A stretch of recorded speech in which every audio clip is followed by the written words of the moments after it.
नमस्कार। Class 12 biology के inheritance and variation chapter में आज का हमारा टॉपिक है क्रोमोसोमल थ्योरी ऑफ इनहेरिटेंस, जिसे कहते हैं क्रोमोसोम का वंशागति सिद्धांत या वंशागति का क्रोमोसोमल सिद्धांत। क्या हुआ था, अभी हम लोगों ने पढ़ा मेंडल का लॉ, मेंडल का सिद्धांत, थ्योरी ऑफ मेंडलिज्म। मेंडल ने प्लांट्स के ऊपर जो प्रयोग किए उसमें मोनोहाइब्रिड क्रॉस भी बताया, डबल हाइब्रिड क्रॉस भी बताया। उस क्रॉस के पीछे उसने अपनी कई थ्योरीज भी दी, जिसमें लॉ ऑफ असॉर्टमेंट था, लॉ ऑफ सेग्रीगेशन था, आपका लॉ ऑफ सेग्रीगेशन था, लॉ ऑफ असॉर्टमेंट था, डोमिनेंस था, law of dominance, codominance, incomplete dominance, ऐसी उसने थ्योरी दी थी अपने लॉ को प्रूफ करने के लिए, मोनोहाइब्रिड और डबल हाइब्रिड क्रॉस के लिए। तो उसके क्रॉस के बाद हम लोगों ने देखा था कि जो फिनोटाइप आ रहा था, F2 जनरेशन का फिनोटाइप का रेशियो क्या आता था, 9:3:1। जब ये पूरी जो मेंडलिज्म थ्योरी चलती रही कब तक, 1865 तक। फिर दौर आया 1900 का। 1900 के दौर तक भी मेंडलिज्म थ्योरी को एक्सेप्ट किया गया, बट तब तक काफी चीजें हो गया था। जैसे वॉल्टर फ्लेमिंगर थे, उन्होंने सेल डिवीजन की भी खोज कर डाली थी 1900 तक में। तो फिर जाके कुछ साइंटिस्ट हुए, 3 साइंटिस्ट हुए, जिनका नाम था डिब्रिक, कॉरेंस और वॉन शेरमॉर्क।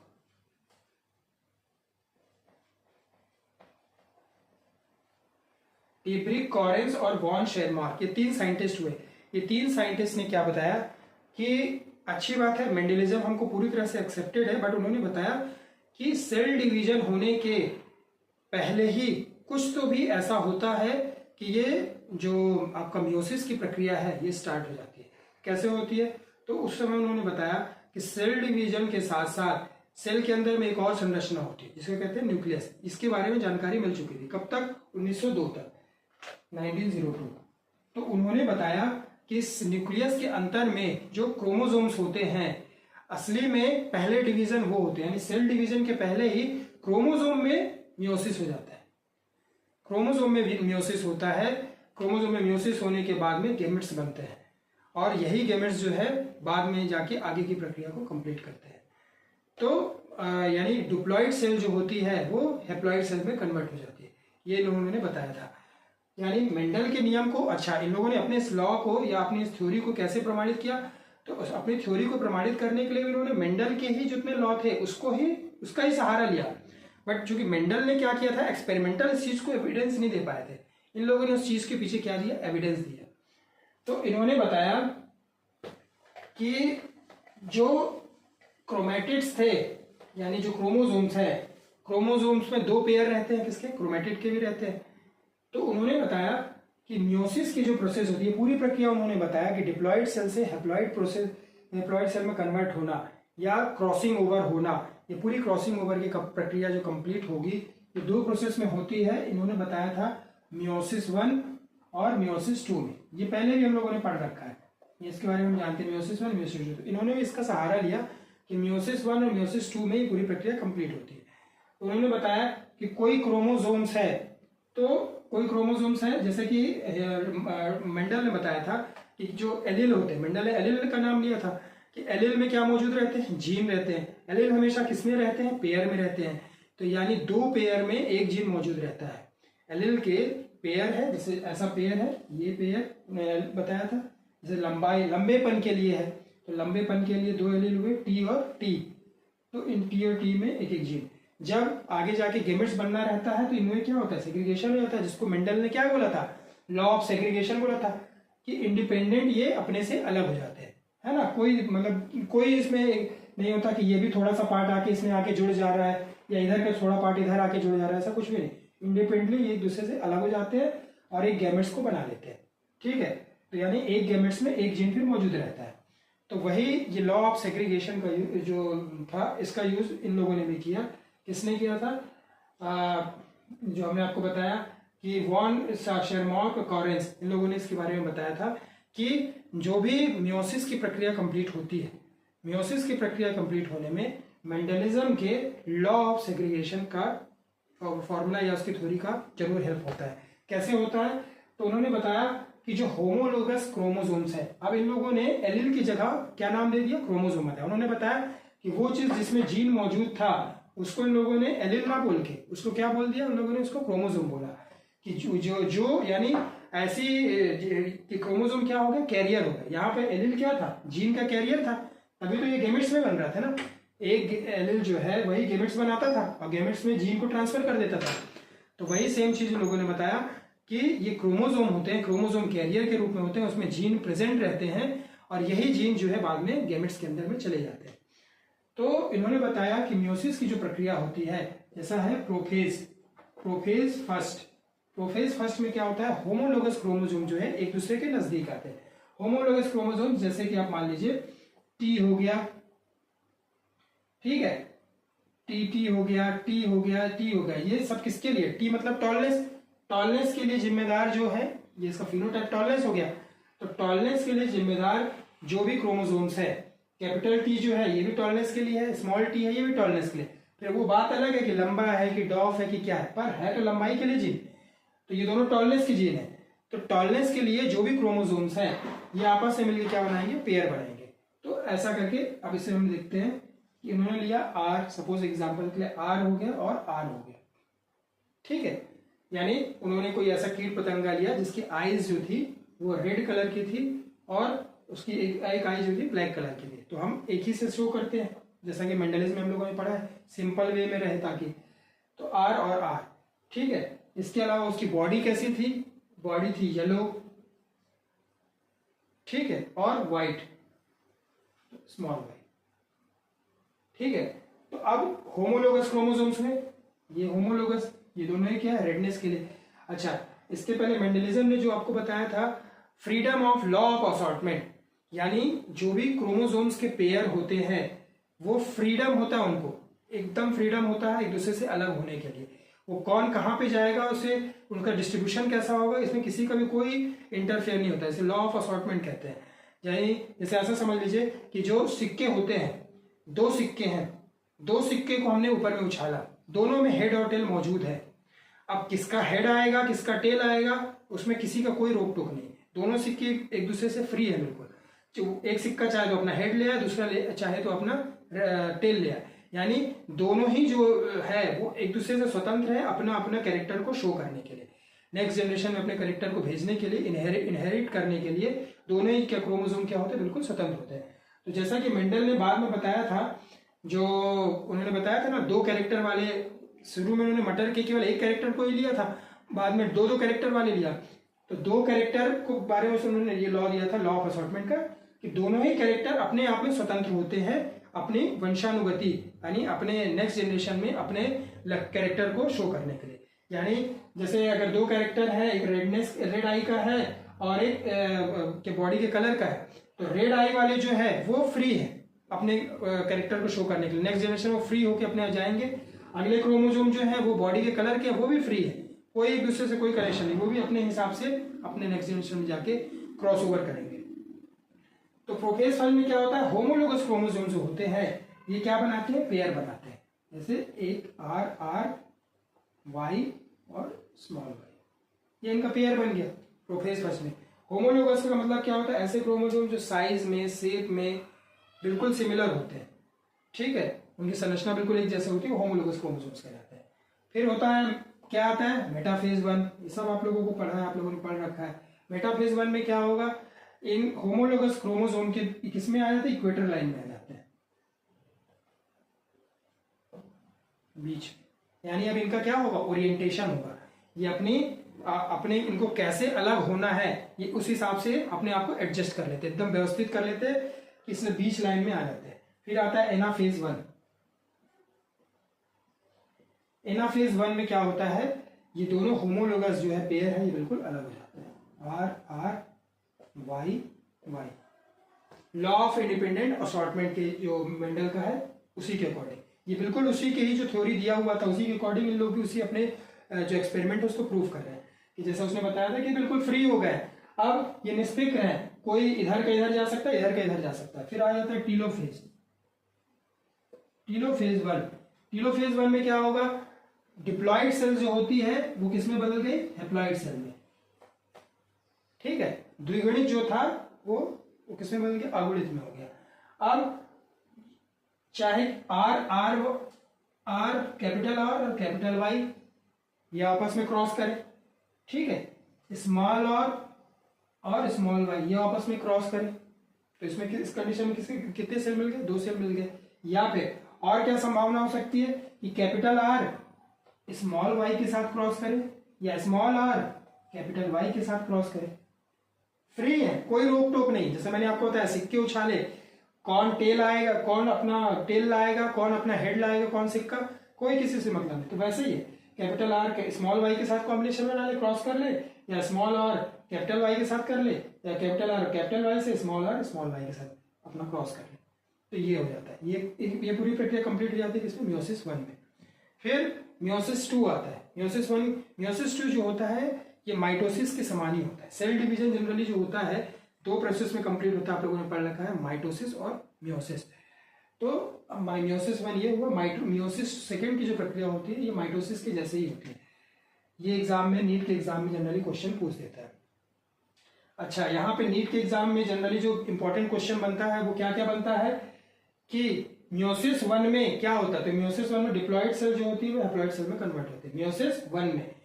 मियोसिस 1 के किस फेज में जो ओरिएंटेशन होता है, ठीक है, जो क्रोमोसोम है अपने आप को ओरिएंटेट करते हैं, तो किस फेज में ओरिएंटेट करते हैं, तो मेटाफेज 1 में। किस फेज में ये जो वो होते हैं बिल्कुल फ्री हो जाते हैं, यानी लॉ ऑफ इंडिपेंडेंट असॉर्टमेंट के लॉ के अकॉर्डिंग ये एक दूसरे को फ्री कर लेते हैं, लॉ यानी जिसको लॉ ऑफ सेग्रीगेशन भी कहते हैं। तो फेज कौन सा होता है, एनाफेज 1। फिर ये ध्यान रखना है एनाफेज 1 में सेंट्रोमियर नहीं रहता है, ना ही सेंट्रोमियर गायब होता है और ना ही क्रोमेटिड गायब होता है। जैसे आप क्रोमोसोम के आप लोगों ने स्ट्रक्चर देख रखा है,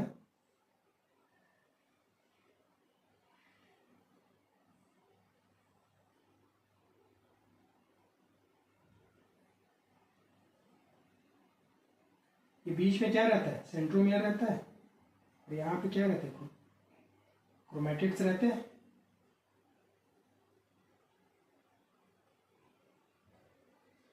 क्रोमेटिड्स क्या था, जो डीएनए रेप्लिकेशन जब भी होता है, डीएनए रेप्लिकेशन के बाद के दौरान पे क्या होता है, क्रोमोसोम जो होते हैं वो भी अपने आप को डिप्लॉइड कर लेते हैं, वो भी अपनी क्या बोलते हैं, एक रेप्लिका बना लेते हैं। तो रेप्लिका बनाते हैं तो साथ में हर रेप्लिका में 2-2 पेयर बनते हैं, 2-2 पेयर बनते हैं, वही क्या कहलाते हैं, क्रोमेटिड। 2-2 पेयर जो बन रहा है ये क्रोमेटिड्स, ठीक है। तो इनका जब भी ये फेज होगा तो ये आपस में अलग तो हो गए, ठीक है, होमोलोगस क्रोमोसोम थे दोनों, होमोलोगस क्रोमोसोम अलग तो हो गए, पर बीच का ये नहीं हटा, सेंट्रोमियर नहीं हटा, क्रोमेटिड्स जो थे वो भी नहीं हटे, वो एज इट इज बने रहे। नाउ मियोसिस सेकेंड में भी होता है प्रोफेज 1। प्रोफेज 1 में क्या होता है, जो ये सेल है, कौन सी, जो क्रोमोसोम है, क्रोमोसोम क्या हो जाते हैं, ये स्पिंडल फाइबर में कन्वर्ट हो जाते हैं। इनके बारे में डिटेल क्लास हम आगे लेंगे, यहाँ पे केवल आपको समझाने के लिए इसको फटाफट प्रोसेस के बारे में ले रहे हैं। स्पिंडल फाइबर बनते हैं। फिर आ जाता है वही सेम मेटाफेज सेकेंड में फिर से ये क्या आ जाता है, इक्वेटर लाइन पे आ जाते हैं, जैसा आपको बताया अभी, इक्वेटर लाइन आ गई ये। अब एनाफेज सेकेंड आया, एनाफेज सेकेंड में क्या होगा, सेंट्रोमियर और क्रोमेटिड ये क्या हो जाते हैं, अलग हो जाते हैं। एनाफेज सेकेंड में क्या, ये बीच से टूट गया।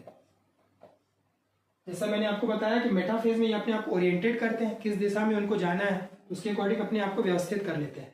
जैसे व्यवस्थित किए तो टूटना, ये बीच से लाइन थी तो बीच से लाइन में टूट गए।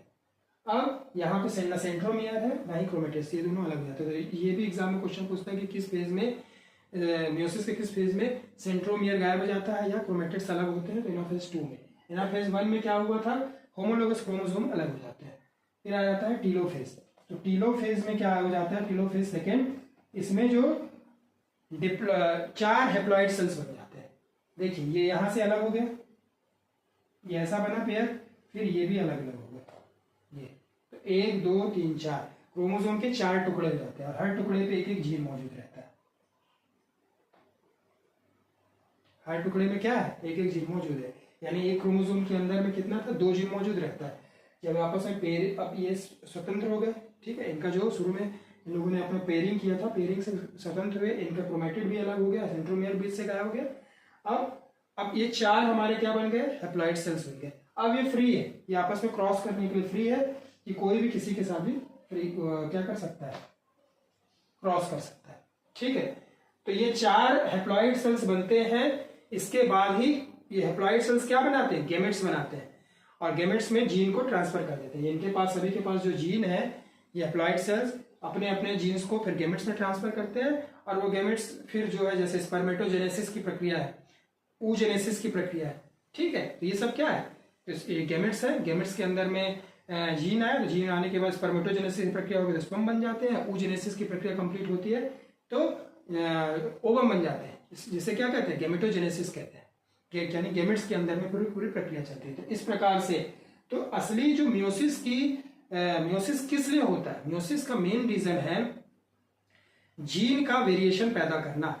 शुरू में जो क्रोमोसोम में जीन थे, एक पेरेंट्स का जीन हो गया, एक ठीक है, एक फादर का हो गया, मदर का हो गया, सीधे सीधे जीन्स थे।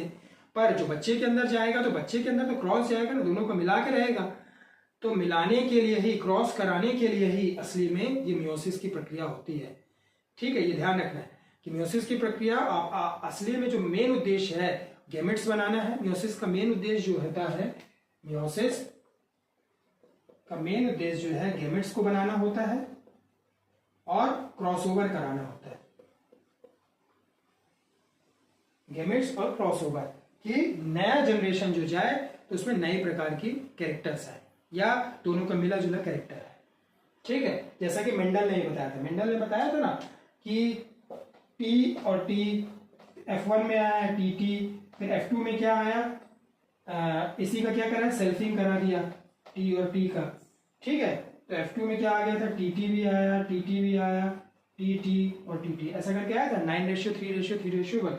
सेम ऐसे कि आपस में अब ये हैप्लॉइड सेल्स जो 4 बने ना, ये फ्री है, यानी कोई भी किसी के साथ क्रॉसओवर करके नई सेल्स बना सकता है, ठीक है। तो ये प्रक्रिया कंप्लीट है। अब इस पूरी प्रक्रिया को बता के क्रोमोसोमल थ्योरी जो था असली में किसने दिया था, क्रोमोसोमल थ्योरी दिया था सटन और बावरी ने।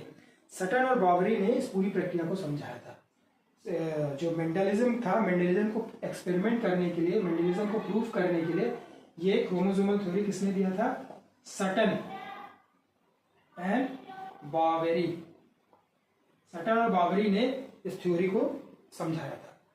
फिर क्या हुआ, अब इस थ्योरी के पीछे एक एक्सपेरिमेंट करना था कि आखिर आप देखें, ठीक है, उन्होंने इस चीज को बताया तो प्रूफ तो किया कि हाँ ये सब चीज ऐसे ऐसे ऐसे ऐसे होती है, पर अब उसके पीछे भी तो एक एक्सपेरिमेंट जरूरी था। तो उसको पीछे जो एक्सपेरिमेंट किया गया, वो एक्सपेरिमेंट किसने किया था, मॉर्गन ने किया। मॉर्गन ने क्या किया, ड्रोसोफिला मेलानोगेस्टर जो होता है, जिसे फ्रूट फ्लाई भी कहते हैं, ड्रोसोफिला मेलानोगेस्टर को मॉर्गन ने लिया और उसके ऊपर क्या किया, एक्सपेरिमेंट किया। ड्रोसोफिला मेलानोगेस्टर, इसे कहते हैं फ्रूट फ्लाई। तो इन्होंने क्या किया था, एक फ्रूट फ्लाई लिया। फ्रूट फ्लाई का जो लाइफ होता है ये 2 हफ्ते का रहता है, एक कमरे के अंदर उसको बंद कर दिया। अच्छा, फ्रूट फ्लाई जो होता है कैपेबल होता है क्या, सेल्फ रिप्रोडक्शन के लिए। तो सेल्फ रिप्रोडक्शन किया, जैसे ही मेंडलिज्म में याद करिए, F1 जनरेशन आया, F1 जनरेशन के बाद क्या हुआ था, सेल्फ रिप्रोडक्शन हुआ था। तो वैसे ही सेल्फ रिप्रोडक्शन करने के लिए होता है। सेल्फ रिप्रोडक्शन के दौरान उसने क्या बनाया, गैमेट्स बनाया। तो गैमेट्स में उसने मेल गैमेट्स भी बनाए और फीमेल गैमेट्स भी बनाए। मेल गैमेट्स और फीमेल गैमेट्स दोनों ही बनाए, ठीक है। मेल के, और इसके बाद उसने जो F2 जनरेशन जैसे मेंडलिज्म में था, जो रेशियो आया था, क्या रेशियो आया था, 9:3:3:1।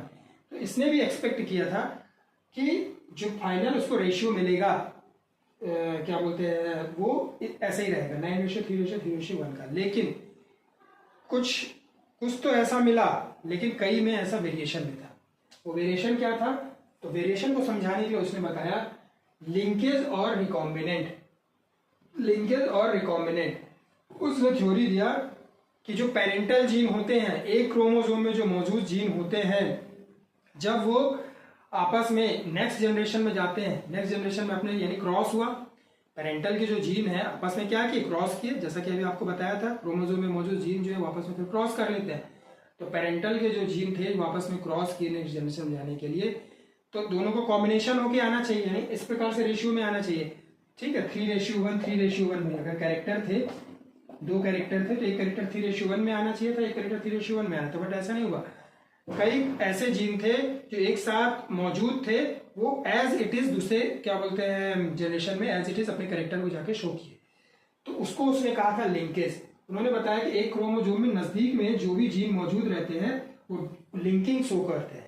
लिंकिंग शो करने के दौरान एक जनरेशन से दूसरे जनरेशन में डायरेक्ट ही चले जाते हैं, डायरेक्ट ट्रांसफर हो जाते हैं, कोई मतलब बगल वाले के साथ में कोई रिकॉम्बिनेशन नहीं करते, कोई रिकॉम्बिनेंट नहीं होता, डायरेक्ट ट्रांसफर हो जाते हैं, इसे लिंकेज कहा था। तो इस दौरान जो रिकॉम्बिनेशन का रेशियो आया था वो कम आया था, कितना आया था 1.5।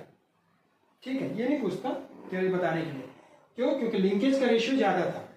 तो दूसरा होता है रिकॉम्बिनेशन। रिकॉम्बिनेशन का मतलब क्या है, जहां पे क्रॉस होता है, प्रॉपर क्रॉस होता है, कोई लिंकेज नहीं रहता, जीन आपस में क्रॉस करके नया कैरेक्टर को शो कर रहे हैं, नई जनरेशन में जा रहे हैं, नई जनरेशन में अपने नए कैरेक्टर को शो कर रहे हैं। ठीक है, तो जैसे ब्लड ग्रुप का है ना, जैसे आपको बताया था कि एक A blood group B blood group भी आपस में करके हो सकता है वो ब्लड ग्रुप बना दे, या फिर ए बी का कोई एक डोमिनेंट हो तो बी दिखा दे, ऐसा। तो लेकिन जब उसमें लिंकेज में क्या होता है कि अगर एक मान लीजिए कि लिंकेज वाली जीन जो है वो मौजूद थी, क्या बोलते हैं आपका ए में तो हो सकता है बच्चे को एज इट इज एक ही कैरेक्टर आ गई, यानी डोमिनेंस, जिसको हमने डोमिनेंस कहा था मेंडलिज्म में, तो वही चीज है, उसको उसने लिंकेज के नाम दिया। एक होता है लिंकेज, एक होता है रिकॉम्बिनेंट। तो रिकॉम्बिनेंट में होता है तो क्रॉसिंग के जो भी क्रॉस ओवर होने के बाद जो कैरेक्टर आते हैं वो रिकॉम्बिनेशन कहलाते हैं, और जब एज इट इज कैरेक्टर आ जाते हैं तो वो लिंकेज कहलाते हैं। ठीक है, अब ये जो लिंकेज वाली जो जीन होती है ये कहाँ पे होती है, सेक्स क्रोमोसोम में मौजूद है, इसलिए इसको सेक्स लिंकेज भी कहते हैं। लिंकेज जो होता है जनरली एक हो गया आपका कलर ब्लाइंडनेस,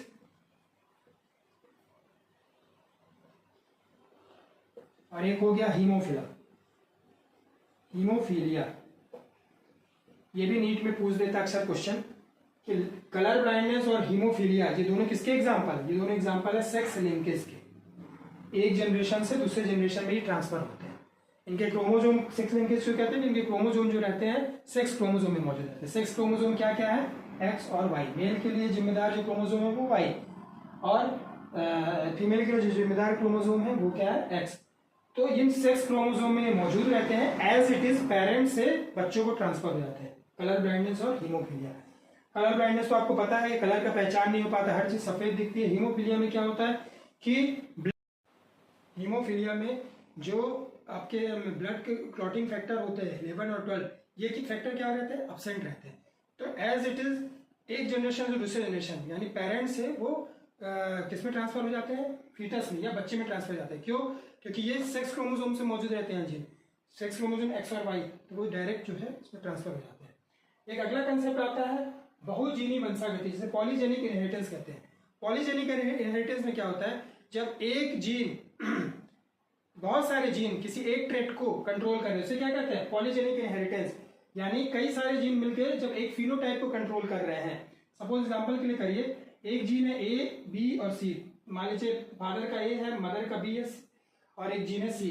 फादर का जो जीन है ये डार्क कलर के लिए, फेस के डार्क कलर के लिए जिम्मेदार है।